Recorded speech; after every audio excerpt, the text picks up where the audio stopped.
have the entire internet in your head, but today he's nowhere to be found. A year before Elon Musk's Neuralink was even founded, Arnav Kapoor was building a non-invasive wearable device that essentially acts as a Google search for your brain. In an interview he did with 60 Minutes, for example, he was asked what's the largest city in Bulgaria and what's its population. He then proceeds to silently ask the computer, and then hears the answer through vibrations transmitted through his skull and into his inner ear. Sophia, 1.21 million? That is correct. This device went on to be...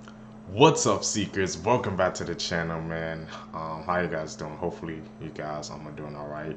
You guys already know what we do here, man. If you don't, and if you're brand new, we break down scary and creepy videos, man, on the net, on the web, from YouTube videos to TikTok videos to IG videos, anything weird, usual, unexplained, you can find right here on this channel. Just want to say, clap it up for the Seekers, man. Cross 1,000 subscribers. I greatly appreciate that, man. Let's continue to grow.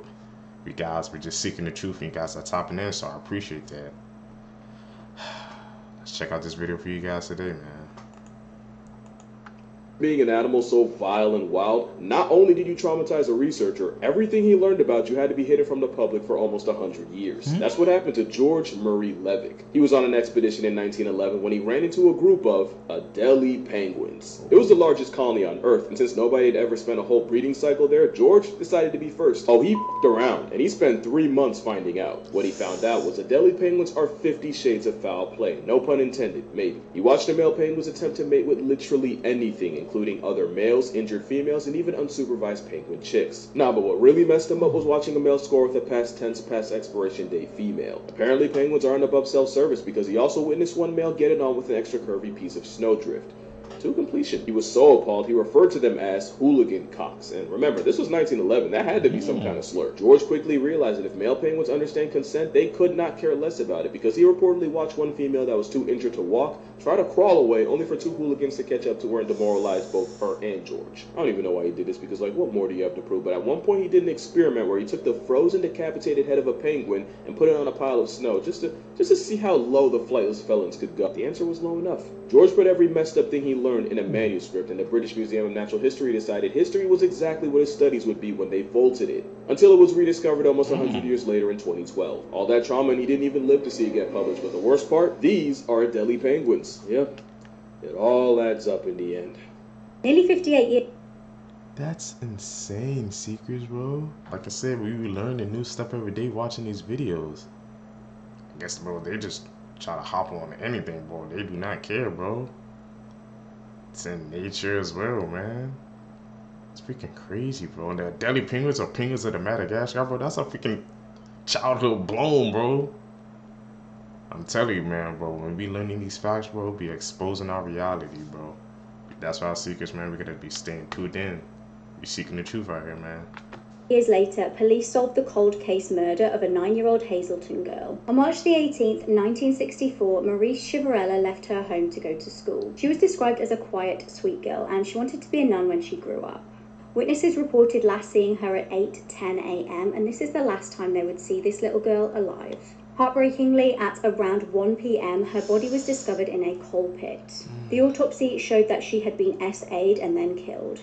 She'd been dumped in the pit along with some of her belongings. This case went cold until 2007, when DNA was collected using fluid that had been left on the victim's jacket. Disappointingly, at the time, the DNA returned no matches. In 2019, though, thanks to advances in technology, the DNA profile was uploaded to a genealogical database. Finally, the DNA had a match. Shockingly, it was found to be a very distant relative, possibly a 6th cousin. In 2020, researchers managed to get most of the victim's family to cooperate and give DNA samples.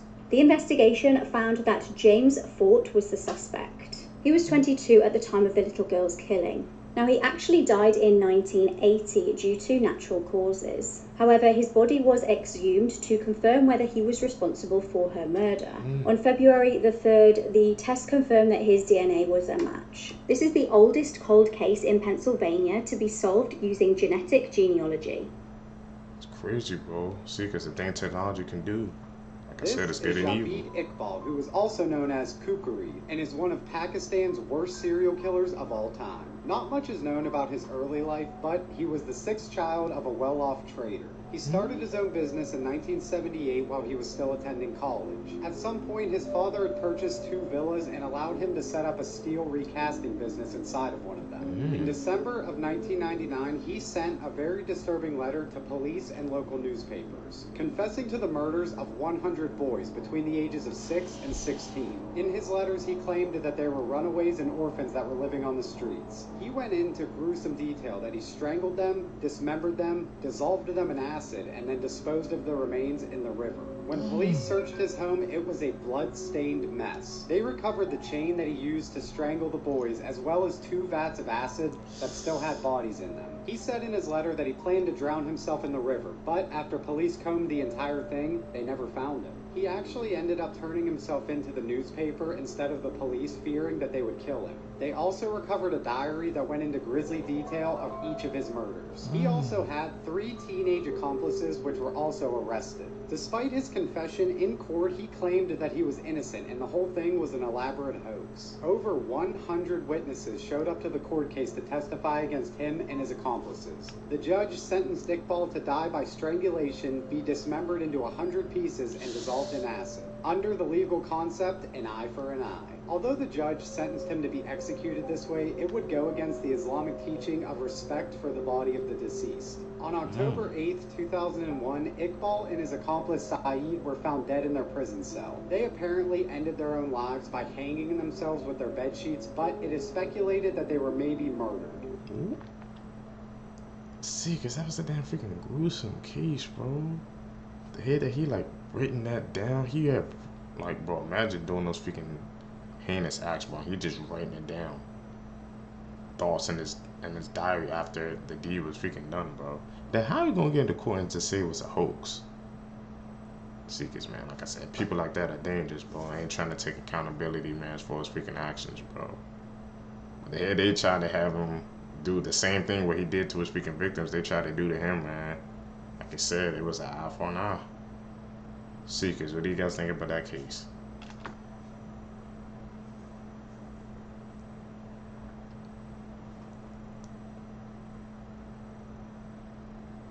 What is that? Edit. I'm gonna have to call that one out.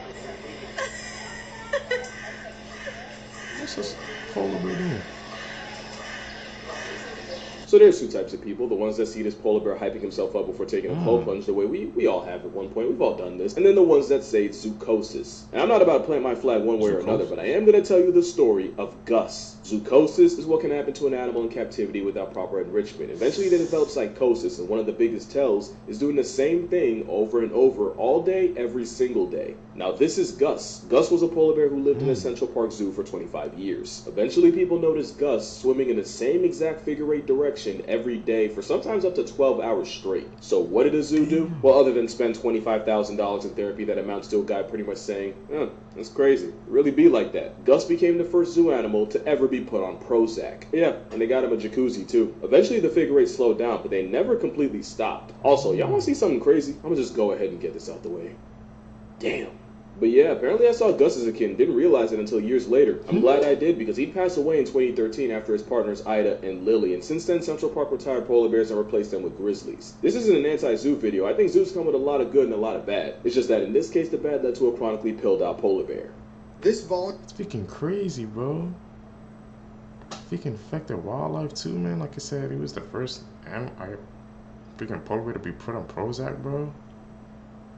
I guess because, like I said, you know, they're freaking wild animal seekers. They're not meant to be in captivity, bro. I guess it just gets to them, bro, mentally, bro. You never know, bro. Like I said, seekers, man, watching these videos with you guys, man, it expands my knowledge base. That's why I'm thankful for you guys, bro. Volunteer at a church tried to sell a teenager on the dark web. This is Kelly Garrett Ivy from Central Georgia. And last June is when these crimes occurred. So Kelly was a part of a dark web website called Slave Bay. The website on the dark web sold slaves themselves, or people that had been abducted into slavery. And the website also sold personal information of people. Basically, if people had information about where a vulnerable young man or woman lived, yes, even children were up for grabs, They would attempt to sell the information about places they frequented, what times they were usually alone, and obviously stuff like their phone number and home address. Well, at some point, Kelly, while attending the church that he volunteered at, came across a 16-year-old girl that he befriended. Just to talk about this website one more time, this is just one of the more disturbing corners of the dark web. The dark web is a place where anything can be purchased. CP, CSAM, different things like narcotics, and apparently even slaves and humans. So I don't know exactly how investigators tracked Kelly down or discovered that he was the one that was trying to sell a 16-year-old girl on the internet. But they eventually did. They got their arrest warrant, they took him in, and he's been in prison since. That's because, thankfully, they denied his bond, so he's had to sit in prison until his hearing. And based on the charges that this guy has stacked against him, hopefully he'll be in there for a very, very long time. So this photo is It's freaking crazy, bro. Like I said, the things that freaking dark web, things on there, bro. If you ever seekers don't even venture that freaking far into the freaking web, you don't even want to go on and see the things that they have on there, bro. There are rumors about it, stuff like that. I don't know how people can even like go on that side of the internet. That's way too deep, bro, for me. That's something I completely stay away from, seekers. I urge you guys to do the same. Was the reason you shouldn't put your feet up on the dashboard of a car. In 2007, Granny Keeley had an airbag deploy on her at 120 miles an hour. She was sitting passenger with her feet up on the dash, and when the airbag went off, her knees went right into her skull. Obviously, this led to a brain injury. Her 2 front teeth also fell out, but she lived, thankfully. She lived without a forehead for about 2 years until surgeons fitted a ceramic forehead into her skull. She had near constant headaches, and she developed gallstones because of the medication she was on. After they fitted a ceramic plate into her forehead, they injected fat from her stomach into it so it could look more natural. This is her today, so she looks very normal now. And of course, because she's in good spirit, she says her ceramic forehead is designer because it was made in Italy. She also spent a considerable amount of time educating people on why they shouldn't put their feet up on the dashboard. Because if you do, you can end up like this. And you might not be so lucky. So, if you get anything from this video, stop putting your feet up on the dash. Let me know what you guys think about this in the comment section below. And as always, these videos are for informational and entertainment purposes only. Seekers, bro. What do you guys think, man? I put my feet up on the dash sometimes, you know, driving, or my brother stuff driving, just put it on the dash. You don't think too much about it. That has me freaking rethinking my choices. I don't think I will be doing that anymore, bro.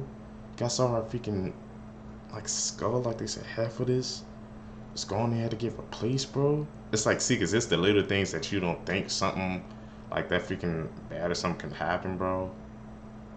And it will happen, man.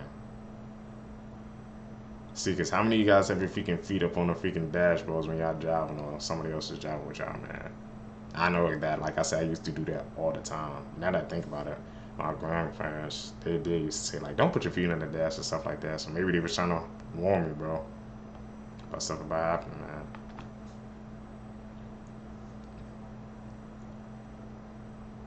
At it.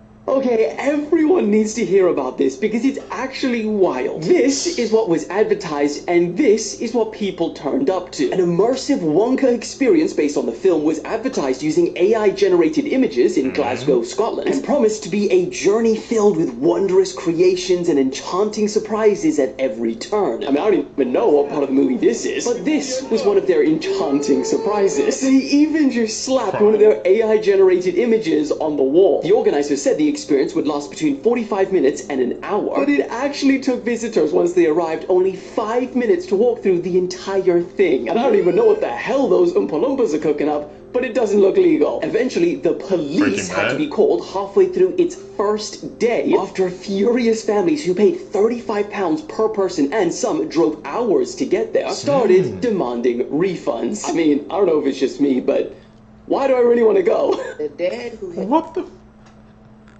That Walker experience, bro. I saw the freaking Shindig, man, but I didn't even freaking believe it, bro. I'm telling you, man, like I said, these things with AI, bro, the things with technology seekers, bro, like, it's getting way too advanced, bro, nowadays, bro. They freaking scamming, bro.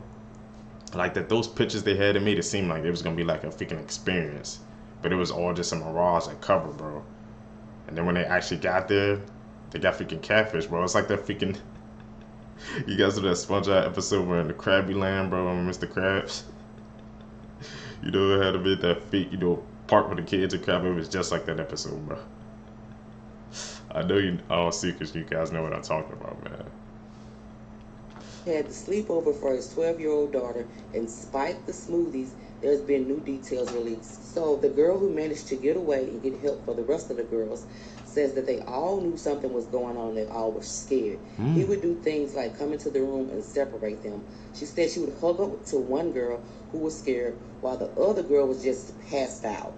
And he would come in and he would separate them. So I guess they were asleep, but they were still like hugged up. And she texted this to the family member who did come and get her. She said he keeps moving us and my other friend won't wake up. She woke up for 2 seconds but did not open her eyes. When the family member came to get her, the girl was approached by this man who slurred his words and seemed drunk, but he didn't stop her from leaving.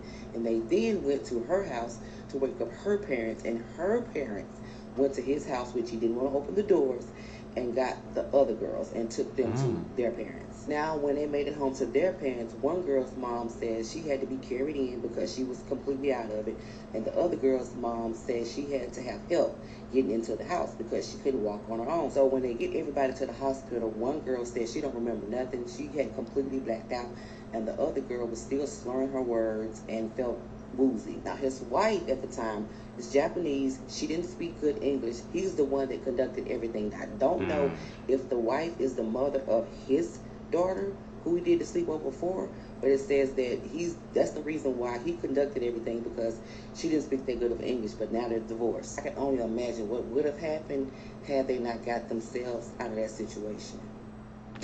Secrets, bro. That's how you gotta be freaking vigilant, man. Say you never freaking know, bro. There was a freaking just an innocent sleepover, man. He's trying to freaking drug freaking girls and stuff, bro. Putting some of these smoothies so they can freaking black out. Thankfully, nothing happened, man. But you don't know what his freaking intentions were, bro. That one girl, she knew, and it was a ripple effect, bro. And she got everybody freaking out of there, bro. Secrets, you gotta beware, bro. I guess what people be trying to put in your drinks and stuff, man. If you're out, cover your drink, and if you don't, bro, just leave it, get a new one, but don't drink it, man. Trust me, bro. You just saw what happened. Log into Facebook right now. So this is happening right now, but there's been a massive, what seems to be hack across all of Facebook. I even went to go verify on my own Facebook, and yes, I was logged out. Now, I've seen a lot of different people saying, do not log in right now. This is a massive hack, and you don't want your information exposed. But it's definitely scary to see how vulnerable social media sites like Facebook are nowadays. And don't even think about going to Instagram. As you know, Instagram and Facebook are owned by the same company. And I went to go check on my own Instagram, and yes, it couldn't load any of my posts, so Instagram seems to be down as well. All you have to do is go to the website Down Detector, and you can see that there's been a massive spike of error reports at Facebook in the last hour. And in the comment section on that website, thousands of people from across the world are saying they don't have access to Facebook. Now, I'm not trying to say here that you can't live life without Facebook, obviously. I'm trying to say that this is dangerous. I mean, there's so much personal information that a person has on Facebook or social media networks like this today. And if hackers really did manage to get into the mainframe of Facebook, who knows what they took or why they took it or why they're hacking. So yeah, I guess I'll post an update when we find out more about this, but I would just stay as far away from those two websites as you can right now. Secrets, bro. That freaking outage happened, bro. I remember it was freaking trending all day, bro. People were going crazy, like, what the heck's happening? Like, Facebook and Instagram is down, bro. But like what he said was spitting his facts, bro. It was like, bro, there's a lot of personal information on there, so I don't know if it was a hack or something, man. People, all the probably personal information, man, probably just got swiped, taken, bro. That's why it's best not to try to put everything on social media, because you never know what can happen. And when it was down, it was like people, they didn't know how to freaking function, bro. That's the scary part, bro. When it's like when the freaking internet, when Facebook and Instagram is down, bro, people run into Twitter like, what the heck's going on? It's like, bro, people, they couldn't freaking, minds couldn't function, man, when they couldn't go on those two freaking social media sites. That's very concerning, Secrets.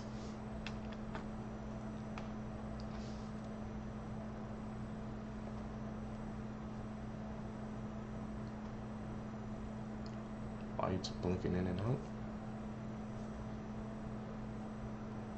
5 years ago, this MIT student created a device that allows you to have the entire internet in your head, but today, he's nowhere to be found. A year before Elon Musk's Neuralink was even founded, Arnav Kapoor was building a non-invasive wearable device that essentially acts as a Google search for your brain. In an interview he did with 60 Minutes, for example, he was asked what's the largest city in Bulgaria and what's its population. He then proceeds to silently ask the computer, and then here's the answer through vibrations transmitted through his skull and into his inner ear. Sophia, 1.21 million. That is correct. This device went on to be a sensation. He was invited to do a TED Talk, dozens of interviews, and it even won awards at MIT. But the strange part is that despite this happening 5 years ago, and arguably the fastest 5 years of growth for AI tech, the alter ego device, or Arnav, are nowhere to be found. He has not been active on Twitter, Instagram, or LinkedIn, and the most recent interview I could find was about a month ago, but it doesn't include any information about where he or his device is now. However, in the meantime, Neuralink has been FDA approved, successfully implanted into the first human patient, and they are now able to control a computer mouse with their thoughts. I reached out to him via email asking why his device hasn't progressed, but no reply yet. So the question is, would you rather a device that's removable but can be seen, or one that's invisible but is implanted into your brain? This happened. Seekers, what do you guys think, bro? That's very, very freaking fishy, bro. Two products similar coming out at the same time. Well, no, his was like way before the Neuralink by Elon's, and he just like dropped off of the face of the earth, bro. Why does that always happen, man? We've seen that in a couple of videos, Seekers, bro. It's like somebody comes up with a freaking idea or something like that that can like change the world or something. Or maybe it's too dangerous and he just like disappeared off the face of the earth, bro.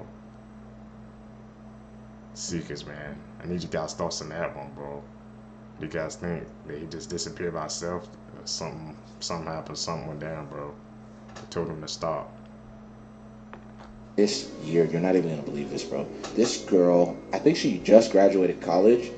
Out of college, she was gonna be working at Microsoft soon. Damn, it's crazy, right? So her life was looking hella good. She ends up taking a trip with one of her homegirls to Germany. So they go to Germany and they're just going out there, you know, just as tourists and just to see what's good with everything. This guy, random German dude that's out there, dude's like, oh, okay, well, yeah, I mean, I know like everywhere out here, you know what I mean? Like if you guys want to see like a cool spot, and they're like, oh, okay, like let's go see what's good with it. He takes the girls to this like bridge, right? And they're just like kind of looking at the stuff, everything like that. While they're all just chilling, looking at the site, he tries to SA the girl, the 21-year-old, because it's her and her friend. Her friend's 22. Her homegirl is like grabbing the and like hitting him and trying to stop him and stuff. He's getting so frustrated, like she's not letting me do it. He throws both of these girls off the bridge, a 615-foot cliff, bro. And I'm telling you right now, bro, the craziest shit.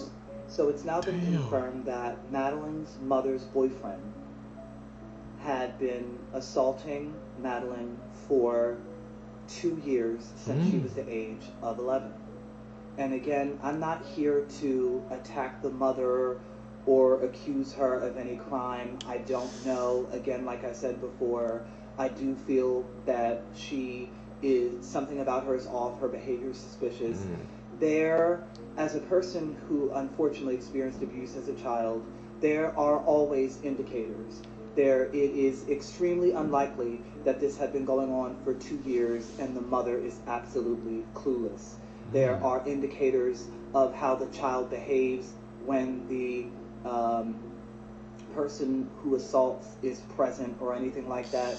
So again, this further makes it look like the mother is hiding something, or that something was brought to her attention and was ignored, or something like that. It's just giving that this is something's off. I still believe very strongly that the mother is hiding something that she knows, and I believe that it's about to come out. I believe that they are investigating and it is going to be revealed because they're going to leave no stone unturned. What do you guys think about that, bro? Mother didn't know for 2 years? Like I said, there would have been signs.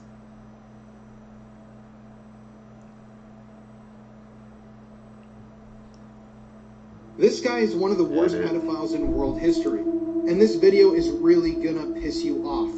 So this is Sun Jung-woo. He's from South Korea. And yes, his identity has been purposefully concealed by the South Korean government. So when Sun Jung-woo was captured in 2018, he was running one of the largest pedophile websites in the world. The website was called Welcome to Video. At the time that the website was shut down, it had 1.2 million pedophile members around the world. Authorities also estimated there were 360,000 downloads of CP or CSAM material from this website.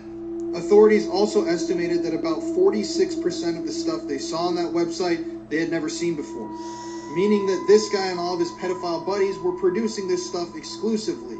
So while he ran this website, 220,000 downloads of CP and CSAM were made. And Sun Jung-woo became rich. He made over $300,000 on this disgusting stuff. But after he was tried and convicted, he was sentenced to an extremely long sentence of a little over 2 years in prison. 2 years.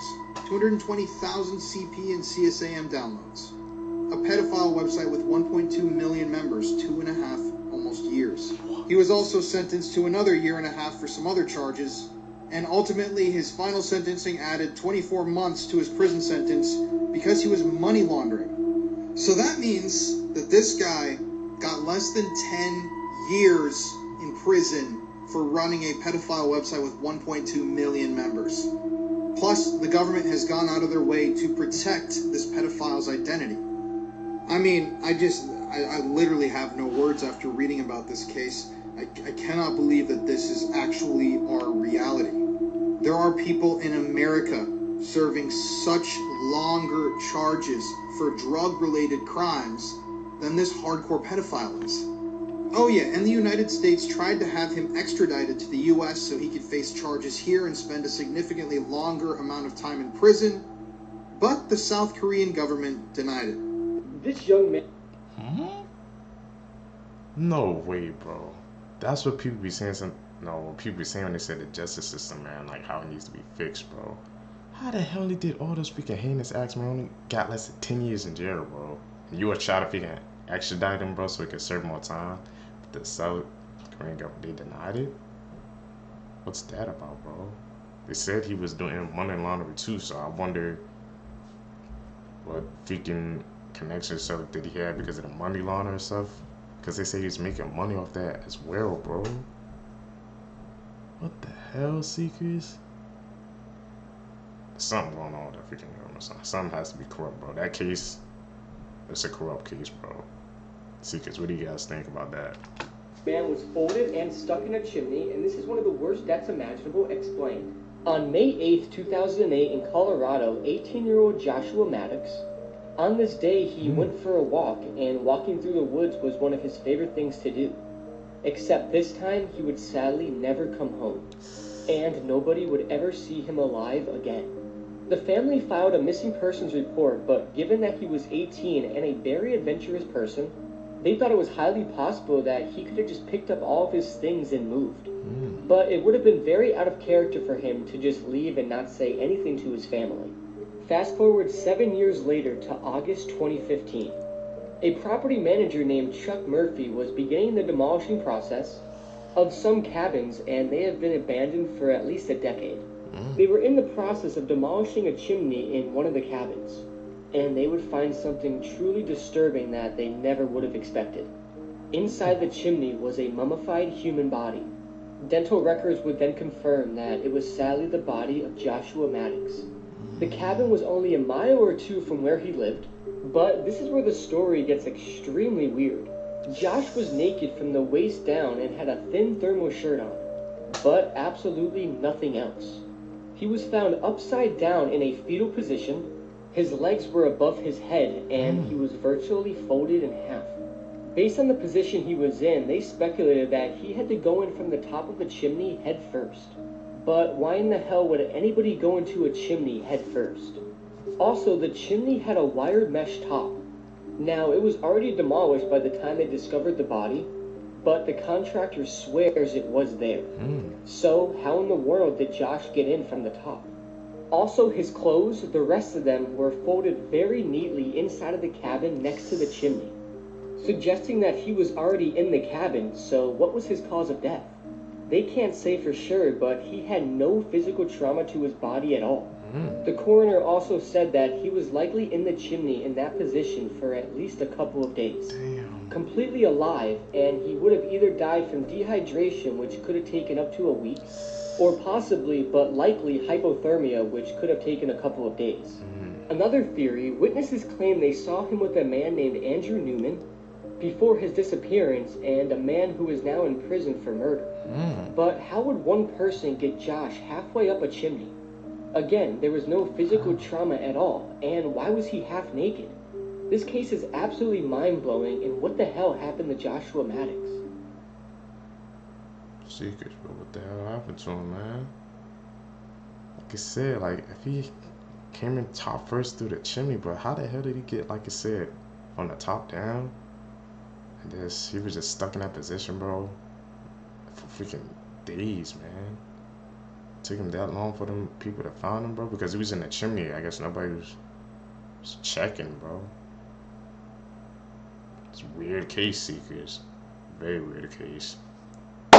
Guys, Seekers, man, if you guys stay with me to the end of the video, you're a true Seeker, man, seeking the truth. I appreciate you. I appreciate the support, guys. Subscribe to the channel. Hit that post notification bell, guys. I'm also Seekers.